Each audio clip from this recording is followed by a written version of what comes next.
answered in these elections. I think this is the most crucial in the recent history of our country, in the sense that if we choose the wrong kind of leaders, parang there's so much at stake at this point in time. I think this is the first time that the overseas Filipino voters will be voting talaga as a block, diba? I've been looking at many social media entries from everywhere in the world. And it seems like pinaka-active talaga yung mga Pilipinong nasa labas. Even my Facebook page, most of the people who comment are actually living elsewhere. Ang daming nandito ako sa US, nandito ako sa Europe, nandito ako sa mga ganon. You want a follow-up question? That's the only question that I really wanted to ask you. And any follow-ups would probably be in the future, because this message is going to go to our friends. Pero ito lang po, as a rejoinder, I think you will be doing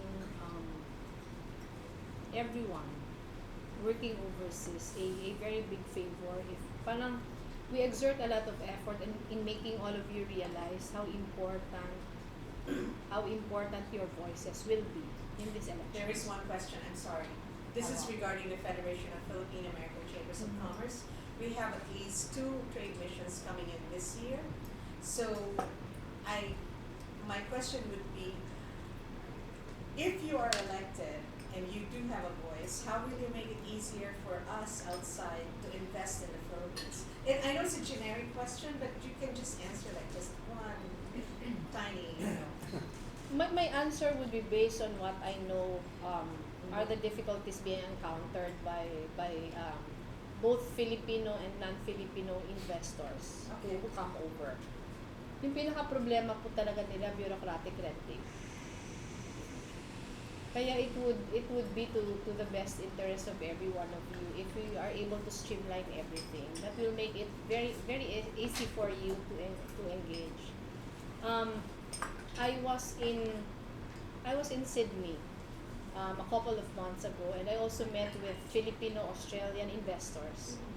And their problem, aside from the airports, was really how difficult it was to start a business here. How difficult it was to start investing here because of all the requirements that they need to undertake, and all the different offices that they have to go to just to be able to start doing business here. Yung pinaka sinasuggest po talaga nila, magkaroon ng parang one-stop shop for everything, to make it very easy for non-resident investors to have a easier time investing. Pero I think more than that, kailangan ayusin talaga natin yung infrastructure. Infrastructure as far as communications is concerned. Infrastructure as far as transportation is concerned. Kasi yun naman yung parating nare-reklamo, di ba? Nare-reklamo how difficult it is to come over. Ang pinaka-example lang dyan, outside of investments, napakaraming pwedeng puntahan dito. Pero di ba konti yung turista natin, 5 million a year. Compared to many other countries near the Philippines, na mas konti yung pupuntahan, pero they get a share of so many tourists compared to us. Yung pinaka-problema, pareho ng problema ng investors. It's so hard. It's so hard to go around. It's so hard to do business. Parang everything is made difficult. And I think it is one area that the government should really look at and commit itself to really improve it. Sonny? Just a comment before my question. Not only for external investors, because I myself is a sole proprietor, it appears na dito sa Pilipinas ayaw ng gobyerno na magkaroon ng negosyante.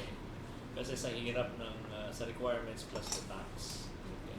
Now, here's my question. Since I represent a network of professionals, a lot of the concerns that they are complaining about is the tax. So what would be your position as far as tax reform is concerned? Ako, I am all for tax reform. I am all for tax reform. If only because I think the present system is not working. When I say that it's not working, parang lumalabas ngayon, yung mga dapat hindi naman na-overburden, sila yung na-overburden. And the irony of it is that yung mga dapat mas malaki yung binabayad, ito din yung mas nakaka-get away. Kaya kailangan talaga na i-overhaul yung, not necessarily lowering taxes, pero i-overhaul talaga yung system. Na those who have more should be able to bear more burden. Those who receive less, dapat mas konti din yung burden. Pero ikakabit ko lang yun, aside from taxes. I agree with you na napakahirap to do business even for resident Filipinos. And if we will look at everything, parang most of the time is also dependent on local government units. Parang every local government unit merong ibang sistema ng pag-i-issue ng mga business permits. When you do business in LGUs that are more proactive and more clean, madali. Pero if you do business in LGUs na talagang mahirap, ang reklamo lahat humihingi from the barangays to the mayors, etc. And we have to do something about it. I can only speak for Naga because in Naga we were able to streamline everything. We put up a Naga City Citizen Charter. It's a guidebook actually that contains all the services of the city na binibigay siya sa lahat na residents. It's like a Bible for every Naga resident. Lahat na services ng City Hall nandun. Every page, halimbawa, how to apply for a business license. Naka-enumerate na. What are the things that you should bring with you when you go? Tapos meron siyang table, step 1. Where do you go? Who you should look for? How much it would cost? What are the requirements that you should bring? How long a time would you expect this particular step to happen? So alam mo na, before you go, anong kailangan, hindi ka papabalik-balikin. Before you go, alam mo kung how long it will take for the entire process to finish. It was very successful in Naga, and when my husband became DILG secretary, he actually issued a memorandum circular to all the local government units for them to have their own charters. Much like Naga. Ginawa naman, pero parang yung implementation yung hindi, parang meron lang charter for the sake of complying. Pero yung naririnig natin na kwento, parang marami pa din yung hindi seryoso sa pagsunod mo kanya-kanyang mga charters. Was it put online? Yes, it's online. You can actually access the charter in naga.gov.ph. Meron ding hardbound na libro. It's the one that's being distributed. And yung kagandahan doon, after every transaction, you have a feedback form. I-rate mo kung paano, and it's the source of parang performance bonuses of employees. So ano talaga siya? It's actually a transparency and accountability tool. Transparency because you become very open about how everything will be going, and accountability also because you are given the chance to evaluate the performance of the employees who are accountable. Follow-up. One follow-up. Yung follow-up ko coming from the netizen na nag-post na ng question, sabi niya, considering you are running for VP and supposedly ang culture natin dito VP is a spare tire, so how could you make your presence felt? Especially kung sa tax reform, what if kung salungat kayo ni Mar as far as the tax issue is concerned? Kung tutuloy lang niya yung Ako, I think, to correct that, I don't think salungat kami. I read his position. We haven't discussed this between us. Pero I read his position somewhere. He's not actually against it. Ang sinasabi niya lang, hindi siya komportableng ginagawang election issue. Kasi, and I agree with him. na ang dali lang kasi para sa aming mga politikong sumakay sa mga popular na issues. Kung ano yung gusto marinig ng botante, doon kami sasakay. Madali yon. Kaya yung sinasabi niya lang yata na pwede bang pag-usapan ito outside of what is happening now.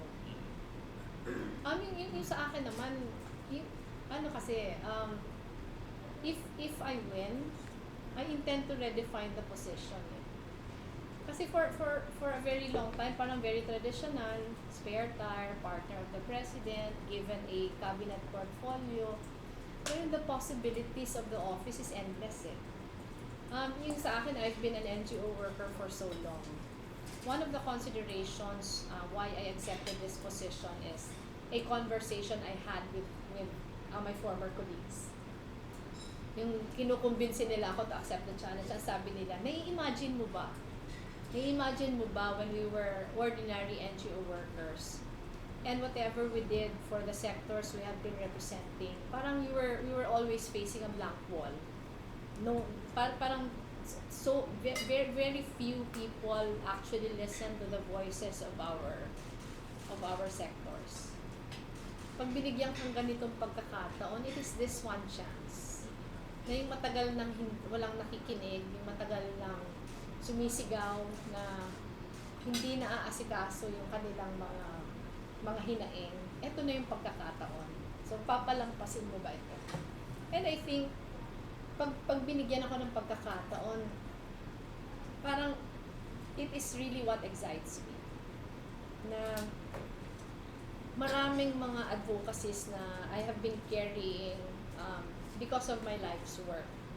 Pero these are advocacies that are not very sexy. These are advocacies which have not really captured the imagination of so many of our government officials.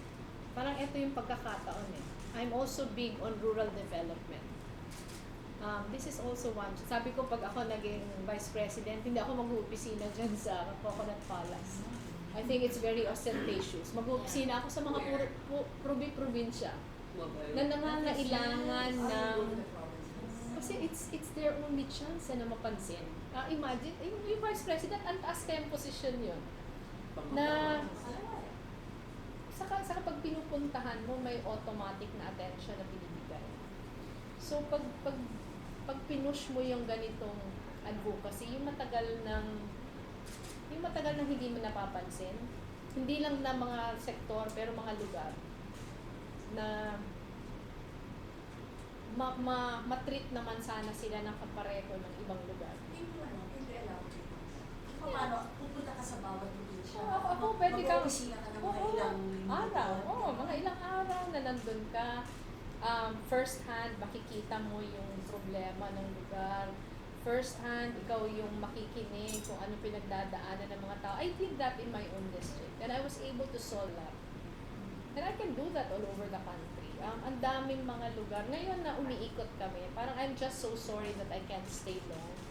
Parang everything now is, parang shortcut na gusto mong pakinggan yung kwento ng mga tao doon. Ano bang pinagdadaanan? Ano ba yung mga hinaing na matagal nang hindi napapakinggan? Parang for a very long time kasi masyadong Manila-centric, masyadong centered lang sa mga major cities like Cebu, Davao, Iloilo, na ang daming lugar talagang hindi nabibigyan ng pagkakataon. And parang this is what excites me. I know. I like the idea. Who wants to be next? Related. Related, I Oh. guess, since Sunny already brought up the video, I would like to hear from you how you define the role of a vice president, and why do you want us to go for more as well as president? Ako yung second question. One vote. Why vote for Mar? Ako, I have so many dreams of how I want to be as a vice president. Pero the reality is that the assurance that those dreams will only be fulfilled is that if the president who wins would be supportive of parang my plans.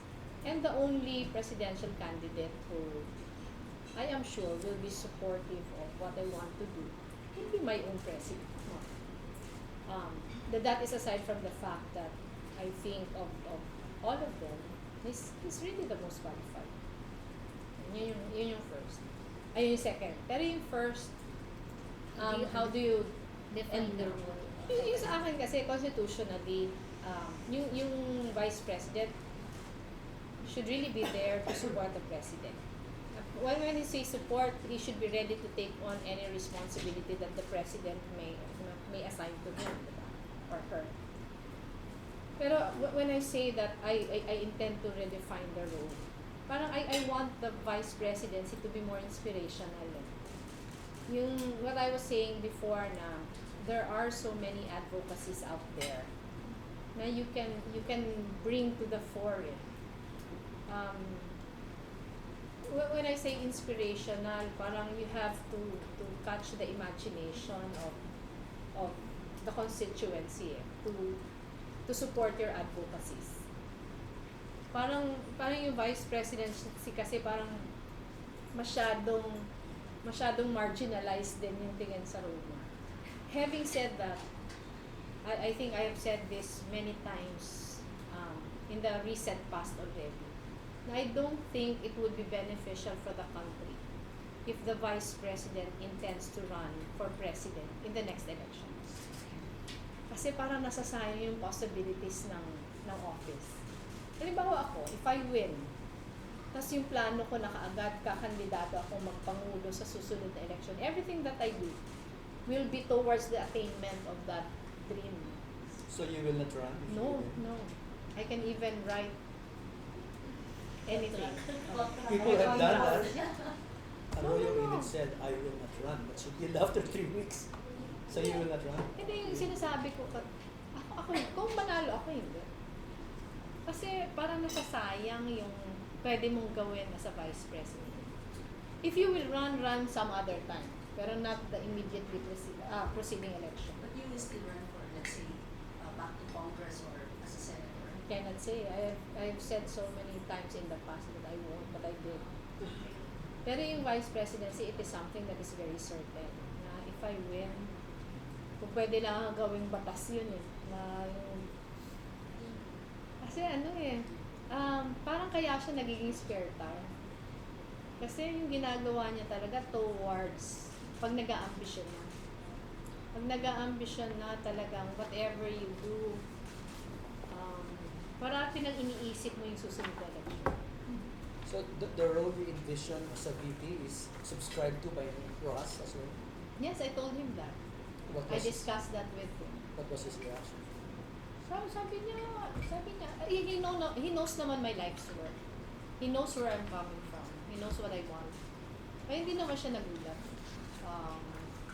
Hindi naman siya nagulat na sabi ko sa kanya, sabi ko, Sek, pag tayo pinalad, ang hihingin ko sa iyo yung anti-poverty programs, gagawa natin ang sistema na i-converge natin lahat. And I explained to him my experiences working for the marginalized, yung problema ng mga informal settlers na programs, yung problema natin sa food security programs. Parang ang dami nating anti-poverty programs, ang daming agencies na nag-handle. Parang sabi ko, mas makakatulong yata ko. Parang sa difficulties lang sa bureaucratic red tape, ganun din yung nangyayari sa kanila. Halimbawa, yung programa natin sa urban poor, kung saan sa opisina pumupunta yung ating mga tinutulungan, NHA, HUD-C, NAPSI, DILG, DSWD, ano yun, kanya-kanyang opisina, kanya-kanyang requirement. Pero kung magawa natin yun na mabigyan tayo ng mandate na pwede nating i-streamline lahat, palagay ko mas mabilis yung pag-achieve ng results na gusto nating magawa. Halimbawa ngayon, I am piloting a food security program in my district, pero ang dami namin kausap that we had to ask all agencies to come together, sign a MOA, etc. And we've been successful. Nandun ang DA, nandun ang DAR, nandun yung DSWD, nandun yung BIFAR. Parang ang dami-daming kausap na pwede namang ayusin na mas maging efficient siya. Sana yun yung ibigay kung pareho kami palagi.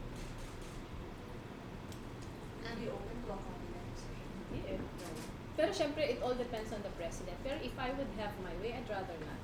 Mas Ano gusto ko yung mga special, mas gusto ko yung mga special Special projects na I will not be tied down with administrative, yung day-to-day na details. Parang of course, having a cabinet portfolio will be very prestigious.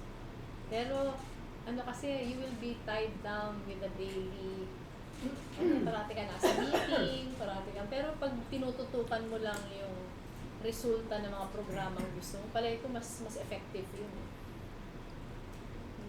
You mentioned about dreams and you mentioned rural development, tax reform. I would like to understand more what are the dreams that you were Ano kasi yun, it's not, parang yung my dreams for rural development is not, cannot be taken on a piecemeal basis from my dreams of a clean government. Cannot be taken away from my dreams of food security. Kabit-kabit siya eh. Pero yung pinaka-ideya lang, walang maiiwan. I know this sounds cliché, di ba? Parang ang dami na nagsasabing walang maiiwan. Pero, I think at any other time in our history, ngayon tayo handang gumawa niyan eh, kasi meron pera yung gobyerno. At yung pera ng gobyerno pwedeng magamit sa para mas efficient na paraan na we have always been very proud of what we have achieved in our economy so far. I think our government, despite its imperfections, has been very successful in propelling our economy to greater heights. Yung ating growth rate, ang bilis. Pero gaya sa amin na galing sa mga probinsya, maraming hindi nakakaramdam. At maraming hindi nakakaramdam, kailangan gumawa pa ng mas maraming paraan para siguraduhin na maramdaman.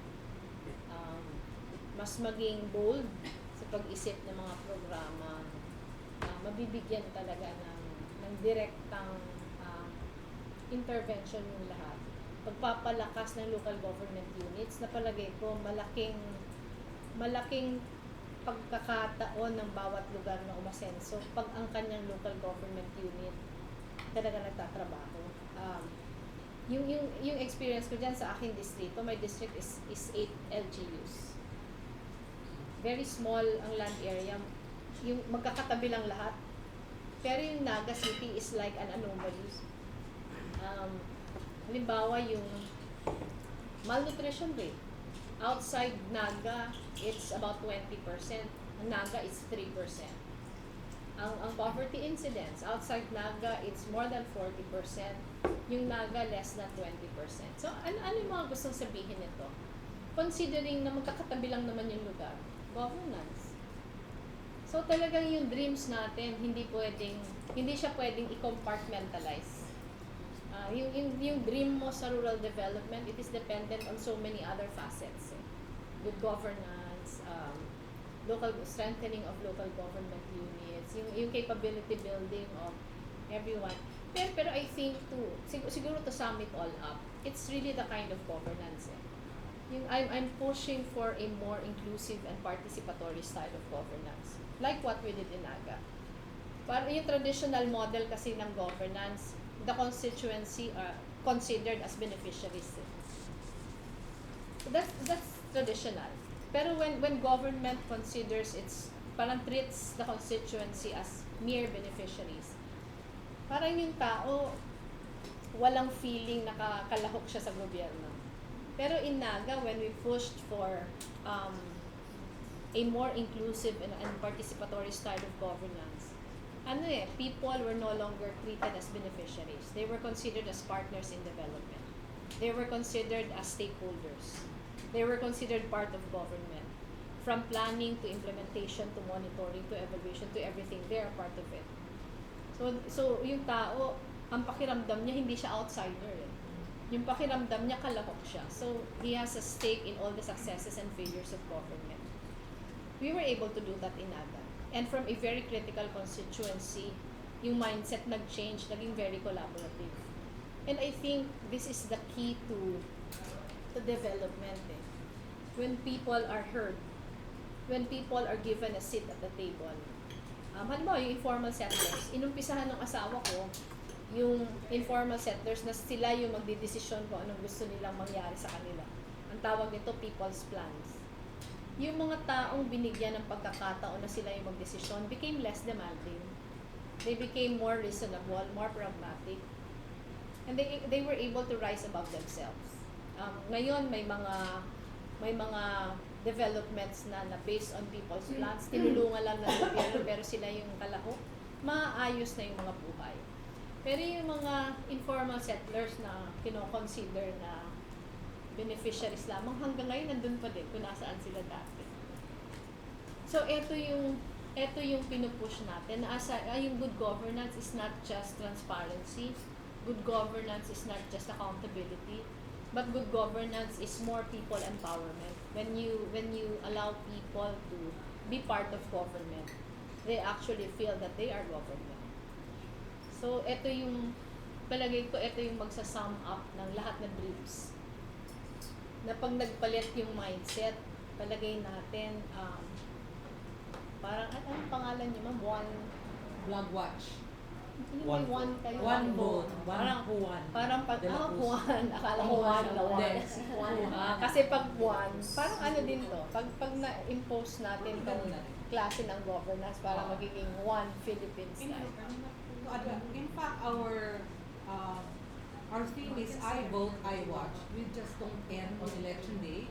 We continue engagement with the government so that your type of governance is really in consonance with ours. If you will allow me, ma'am, I think it is even more important to be involved after the elections. Yes. Kasi yung elections very artificial. Oo, eh. very, Parang very. every one of us is Oh. Your best foot Oo forward is nga there. eh. Saka lahat na gusto marinig, paparinig. Pero yung importante pagkatapos eh. How do you conduct yourself? What kind of public official are you? Diba? Parang yun naman. Can I make a comment, quick one? What you said earlier about how you see the office of the vice president, it reminds me of the Buddhist monk, Zen Buddhist monk, Thich Nhat Hanh. He encouraged us on, I remember the day, it was November 13, 2001, or 2 days after 9/11. He said to an audience in Berkeley, he said that every country can benefit from a department of deep listening. That's what I hear that you've had, that you're really trying to do that. That the people can just come in and all you have to do, the government can just listen and they can take everything. Kasi ma'am, ano din, if you understand where I'm coming from, I've been helping the voiceless. And it's been a constant source of frustration for the sectors we have been serving, not to be listened to by government. So that's where I'm coming from. And I do not know if I was able to exert a certain degree of influence over my husband, who was mayor of Naga at the time. But my husband was also very big on this. Yung paniniwala niya po, the best solutions really come from people who suffer. Yung paniniwala niya, kung sino yung may problema, siya yung makakapagbigay ng pinakamagandang solusyon. Kailangan lang pakinggan ng gobyerno at suportahan. This is why when my husband was the ILG secretary, they started this bottom-up budgeting. Na when before yung national government would decide where the money will go. Ngayon, yung pera manggagaling na sa yung pera, yung national government funds ang magde-decide na kung saan siya mapupunta, yung lokal. Kasi sila yung nakakaalam kung ano yung problema sa kanila. It is the belief that government will be more responsive to the needs of the people if it listens to the many voices of the people. Ano yun? We have tried that. We have tried that in Naga and it worked. Sa Naga po when my husband was first became mayor of Naga, parang we were coming from a 4th, 5th class city. And in one term, we became first class. Without raising taxes. People became more cooperative. People felt that they had a stake in everything that government was doing. People felt they were part of government. People became more collaborative. Talagang tremendous po yung yung results nung change in mindset. And if it can happen in Naga or elsewhere, it can happen in the entire country. Who's next to Ron? Ron should follow up, no? At tapos sa Wenchi. Okay, okay. When you mentioned maraming di nakakaramdam ng government projects, how about the 4Ps? Yun yung pinaka-successful na anti-poverty program. Pinaka-successful yun na anti-poverty program, even if it has gone through so many criticisms. Because it's not really a patronage type of thing eh. Yung pantawid pamilya, hindi yun libre. Binibigay yun pero meron siyang kaakibat na responsibility. I do not know if everyone is familiar with the Pantawid Pamilya program of government. Pero yung Pantawid, you will be given a certain amount every month, but you have obligations to fulfill. Number one is to make sure that your school-age children are in school. Number two, na you submit yourself to maternal care. Number three, that your children will have regular immunizations. So it's actually pushing for, ito yung compliance with the MDGs eh. Diba? Yung education, maternal health, child health. So hindi siya libre. Pag hindi ka nag-comply, hindi ka bibigyan. And it's been very effective. Makikita natin sa poverty incidents talagang considerably nabawasan. Pero sinasabi lang natin, kailangan kasi yung programa maging sustainable. Hindi naman forever tayo magkakaroon ng, halimbawa ako yung indigent, hindi naman ako forever enrolled sa programa. So kailangan maramdaman natin na aside from dun sa programang yun, na handa tayong kumawala. Ngayon marami na yung sinimulan. Halimbawa yung universal healthcare. Dati yung may PhilHealth sa atin, yung may PhilHealth sa atin, yung employed lang. Pero ngayon point of care na. Even if you're not a member of PhilHealth, as long as you go to a government hospital, yung PhilHealth contribution will immediately be deducted to your bill. And it's a huge sum coming from the syntaxes that we collect. Pero ito kasi, pag sinasabi kong hindi nararamdaman, walang connection yung rural sa mga problema ng Maynila. Lahat tayo nagre-reklamo sa traffic. Pero kami sa probinsya, hindi namin yan, doesn't resonate. Yeah. Grabe yung ingay natin sa MRT. Pero sa amin, gaya sa amin sa Bicol, mahalaga sa amin PNR eh. Wala kayong pakialam sa MRT nyo. Yung mga ganon. So kaya sinasabi ko na it has to resonate to everyone. Ano man yung problema, kailangan nararamdaman. Halimbawa, yung naghihirap na hindi pa ngayon kasali sa 4Ps, ano siya? Medyo critical. Sinasabi, pinipili lang kasi yung beneficiaries. Although meron talaga maayos yung household targeting system. Pero it cannot be like this all the time. All the program should be sustainable. Yung sinasabi ko lang na program should not be leader-centered eh. Ano ba sa amin, sa Naga? There are many good mayors. Pero some of the good mayors, pag wala na sila, wala na. Ano mas sabihin, ayaw silang pakawalan. Kasi pag hindi na sila yung mayor, parang masyado nakakoncentrate sa kanila. Pero if you are a leader, di ba, you make sure na kahit wala ka na, may recognition na ikaw dadaan lang dito eh. Pero kahit wala ka na, yung mga programa mo should be institutionalized. Yun din yung gusto kong sabihin sa progreso sa ating ekonomiya. Na dapat ramdam siya ng pinakamaliit na miyembro ng ating society.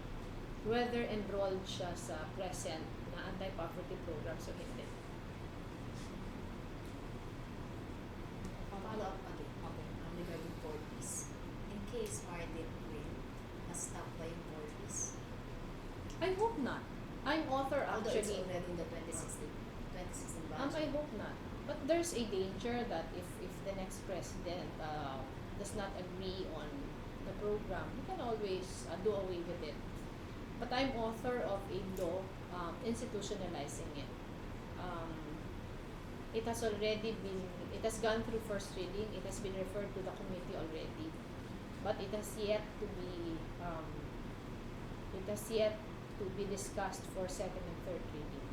I don't know if we have enough time, pero sana, kasi yung parati naman natin paniniwala, all good programs of the government should be institutionalized and should not be a victim of change, politics and changes of administration. Sana may pasa. So I'll be the next. It's about transparency. I read in your profile transparency and accountability are fundamental to your, which you got from your husband.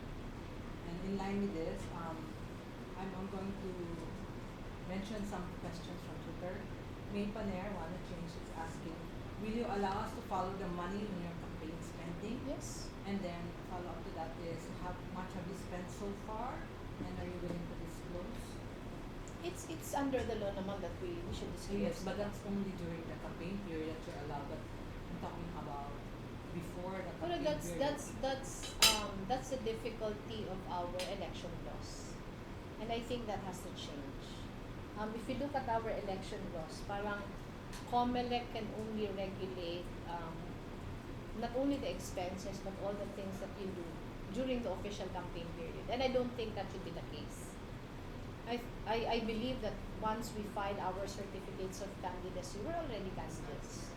And everything that we do should already be regulated. Right now, it's free for all. And that's very prohibitive in the sense that candidates who do not have the money, wala na, kulelat na. Kasi lahat na merong pera, nakaungos na. So I think right after these elections, it has to be something that we should do something about. But are you right now your campaign? You have spent a lot already. Do you know how much you've spent? And I don't know. Senator Bam. It's a Senator senator. Bam. Senator Bam Aquino is my campaign manager. So He would know. we He can would know. ask him Yeah. because Double digits low. That's what Ay. I read. Around 58 million. No, ang nakalagay talaga 91. Yeah. 91 for TV Yeah, ads. it's a double Pero digit. I asked the campaign, I asked Senator Bam if we really spent 91 million. Ang explanation niya, yung 91 million daw is the rack rate of TV ads, and we don't pay for that. It's the rate card. I don't really yeah, understand that's what that. it is. It's the Basta sabi niya rack. Yeah. And we the spent, regular rate. That's what it siguro, means. oh yata. but you're based on the data I've read. Your spending is the third lowest Among Hindi ko the din alam eh. among everybody. Hindi ko din Among alam. everybody who Among advertised. Yeah. I- Last lowest. year. Third lowest. I For don't know. 2014. Well, Pero these are the major candidates. this is an aside. When I read the news article that I was supposed to have spent 91 million already, I almost fell off my seat. Sabi ko, unang-una, totoo bang nakaspend na kami ng 91? Kung oo, nasaan ba yun galing? Kasi I don't personally handle donations. It's Senator Bam and the entire campaign team who does all these things for me. And when I asked them, that was their explanation. We have spent much less than that. But what was published was, ang sabi nila rack rates. So ang tanong ko kay Senator Bam, if somebody asks me, can I refer them to you? Yeah, Sabi can niya I yes. tweet that because I'm Yes, not your yes. campaign. Yes. I really believe that the candidates are violating the spirit of the law. It's okay maybe if you spend, but at least disclose it. Be transparent about the donations before the campaign period. The spirit of the law was just about freedom of. Pero no eh, kasi expression. there has been a Supreme Court decision already. Yeah, diba? I know, but they did The not Supreme Court consider. decision only defined Hindi nga, who is kaya- a candidate. Oo. But then, that's what we were talking Kaya about. nga. So we've been talking on Twitter Yes, about this. yeah. Nasabi namin, yes, they are officially defined as an official candidate. Oo. They haven't pulled out their COC by the time the campaign Oo nga period eh. starts. But the reckoning Yes. of this Is expenses at the time of the filing. Yeah. diba? Yes. That's also be what at I think. An earlier period. That's true. It's the same thing as a pork barrel. And it's really abused and misused. Totoo. So that's why we think the spirit of the law is really violated. Hindi, ako palagay ko, hindi yung spirit of the law was violated, but I think the law itself should be amended. Sabagay. It Oo. will amend that. Oo. It should be amended because parang the interpretation is really not in accordance with what we need. Diba? Parang it has been raised before the Supreme Court already, and the Supreme Court gave us an interpretation which is really not what we think should be. Pero may pagkukulang yata dun sa pagkaayos ng batas. Ang alam ko ngayon, marami na yung panukalang batas na nakahain pero hindi pa na ipapasa. Kailangan maipasa na to. Para yung reckoning So, mahirap yata ipasa kasi ang magpapasa nito ang mga politiko. tatamaan. Mga politiko That's the din. problem. May Do you have a comment. related question to mine, or si Jane you will ask? If it's related, then you just ask. Related first. Okay, related. Sige. Ano po yung nararamdaman ninyo na nag-ano po kayo, nagpa-participate kayo sa mga TV, and you also have print ads even before the campaign period. So, parang, do you consider yourself violating the law? No. Yun na nga, yung sinasabi ko. Not violating. It's not a violation of the law because the Supreme Court has already decided and has said that the point of reckoning only starts when the official campaign period starts. That's why I was saying that I think we should amend the law because the interpretation is really para sa atin mali. Para sa atin mali. Kaya if you ask me if I am violating, I am not violating because there has been a Supreme Court decision.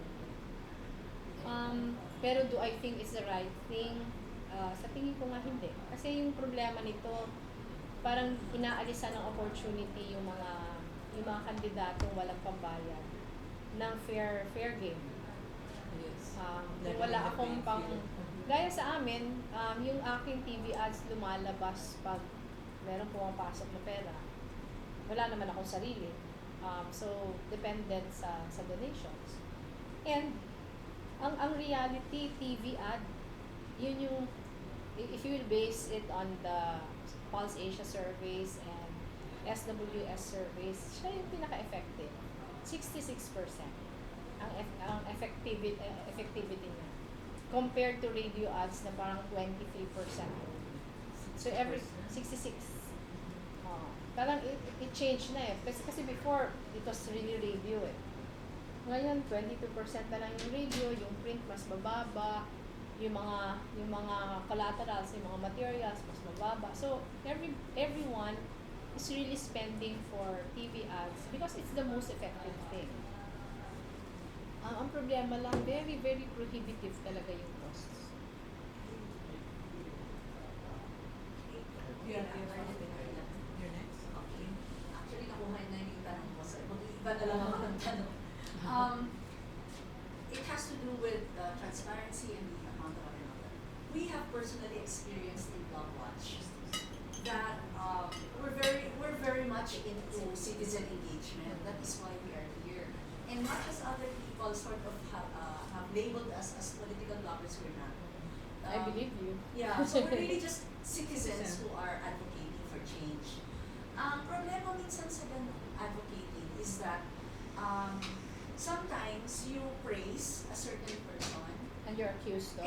and yet at other times you will also have to call out the same persons. It depends on whether you agree or disagree with the positions. I think it's or the best no, thing. no? Yeah. So, but in the end, the bottom line really is you either praise or you call out, but you're doing it as a citizen who Yeah. just wants the right things to be done. Okay.